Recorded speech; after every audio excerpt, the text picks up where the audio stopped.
And now Israel has conducted fresh attacks on Syria, targeting a Syrian military base in the Jamraya district that's near the capital, Damascus.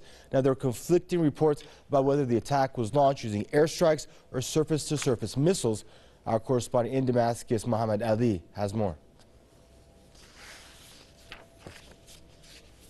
About 11:40 p.m. Damascus time, the residents of Damascus and Damascus countryside heard powerful explosions over here, which turned out to be an Israeli attack on Jamraya area in Damascus countryside. Most probably, the Israeli target was the scientific research facility for the Syrian army over there in that area in Damascus countryside in Jamraya. Eyewitnesses actually saw fire and smoke coming out from that area. And just a while ago, firefighting teams just passed across the street where I live, as I am just 10 kilometers from that area over there. Also, sources on the ground say that Syrian defense systems launched 3 surface-to-air missiles at those Israeli missiles and hit many of them. However, there was an explosion. The Israeli missiles did hit Jamraya. We still don't have clear information on the losses because the Syrian Army Command did not yet give any official statement on what happened. But it is to be noted that this is not the first time that this same particular facility or area, Jamraya, is targeted.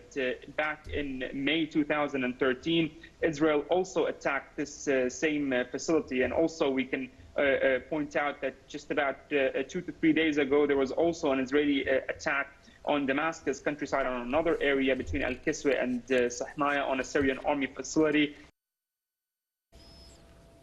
And now we're joined out of Perth, Australia by Mimi Al-Laham, Syrian activist and political commentator. Hello, Mimi. Thanks for joining us back on the program. Now, Mimi, your thoughts on why Israel keeps interjecting and getting itself involved in a country that's under siege by terrorists? What's Tel Aviv getting out of it, keep attacking Syrian forces? Well, in the first place, the entire Syrian crisis has been masterminded by Israel and the Zionist lobby. So, of course, they have an interest in trying to destroy Syria. And this was written about in your think tanks since 1982 via the Audit Union Plan. This is not even secret information.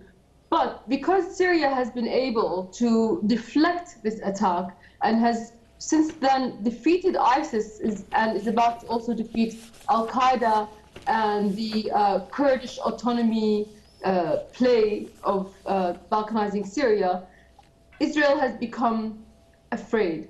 They're doing this to try to save the terrorist groups that are remaining in Syria.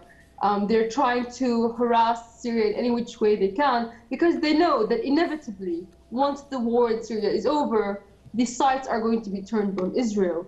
And the strengthening of the alliance between Syria, Lebanon, and Iran and Iraq is going to be a very bad situation for Israel. So perhaps they're thinking that if they can start the war now, while Syria is still in a weaker position, they might be able to survive.